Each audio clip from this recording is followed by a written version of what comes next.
IPL 2025 Gujarat Titans versus Mumbai Indians മത്സരത്തിനായുള്ള pitch റിപ്പോർട്ടും നരേന്ദ്രമോദി സ്റ്റേഡിയത്തിന്റെ പ്രധാന സ്ഥിതിവിവരക്കണക്കുകളും താഴെ നൽകുന്നു. Narendra Modi stadium Ahmedabad pitch report. Narendra Modi സ്റ്റേഡിയത്തിലെ പിച്ച് പൊതുവെ ബാറ്റിംഗിന് അനുകൂലമാണ്. ഉയർന്ന സ്കോറുകൾ ഇവിടെ പതിവായി കാണാറുണ്ട്. IPL 2025 ആദ്യ മത്സരത്തിലും ഇത് പ്രകടമായിരുന്നു. പന്തിന് സ്ഥിരതയാർന്ന ബൗൺസ് ലഭിക്കുന്നത് ബാറ്റ്സ്മാൻമാർക്ക് കാര്യമായ മുൻതൂക്കം നൽകുന്നു. ശരാശരി ഒന്നാം ഇന്നിംഗ്സ് സ്കോർ 200-ന് അടുത്താണ്.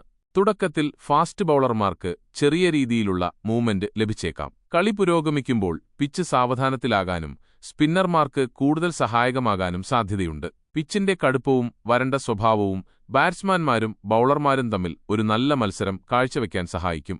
തെളിഞ്ഞ കാലാവസ്ഥ പ്രവചിക്കപ്പെടുന്നതിനാൽ ഒരു തടസ്സവുമില്ലാത്ത മത്സരം പ്രതീക്ഷിക്കാം. ഈ സ്റ്റേഡിയത്തിലെ മത്സരങ്ങളുടെ ചരിത്രം പരിശോധിക്കുമ്പോൾ രണ്ടാമത് ബാറ്റ് ചെയ്യുന്ന ടീമുകൾക്ക് കൂടുതൽ വിജയസാധ്യത കാണുന്നു.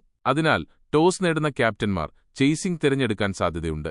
ഈ സീസണിൽ ഇവിടെ നടന്ന ആദ്യ മത്സരത്തിൽ പഞ്ചാബ് കിങ്സ് 243 റൺസ് നേടിയത് ഈ പിച്ചിന്റെ ബാറ്റിംഗ് അനുകൂല സ്വഭാവത്തിന് ഉദാഹരണമാണ്. മറുപടി ബാറ്റിംഗിൽ ഗുജറാത്ത് ടൈറ്റൻസ് 232 റൺസ് നേടിയെങ്കിലും 11 റൺസിന് പരാജയപ്പെട്ടു. ഇത് ഈ പിച്ചിലെ ഉയർന്ന സ്കോറുകളിൽ മൂന്നാമത്തെ മികച്ചതാണ്.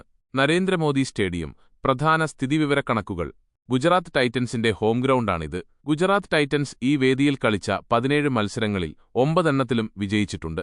ഇത് അവരുടെ മികച്ച ഹോം റെക്കോർഡാണ് സൂചിപ്പിക്കുന്നത്. ഈ പിച്ചിലെ ഉയർന്ന സ്കോറുകൾ സൂചിപ്പിക്കുന്നത് ഇരു ടീമുകളിലെയും മികച്ച ബാറ്റ്സ്മാൻമാർക്ക് തിളങ്ങാൻ അവസരം ലഭിക്കുമെന്നാണ്. കൂടാതെ ഫാസ്റ്റ് ബൌളർമാർക്ക് വിക്കറ്റ് നേടാനുള്ള സാധ്യതയും കൂടുതലാണ്. ഈ വിവരങ്ങൾ IPL 2025 Gujarat Titans versus Mumbai Indians മത്സരത്തെക്കുറിച്ച് ഒരു ധാരണ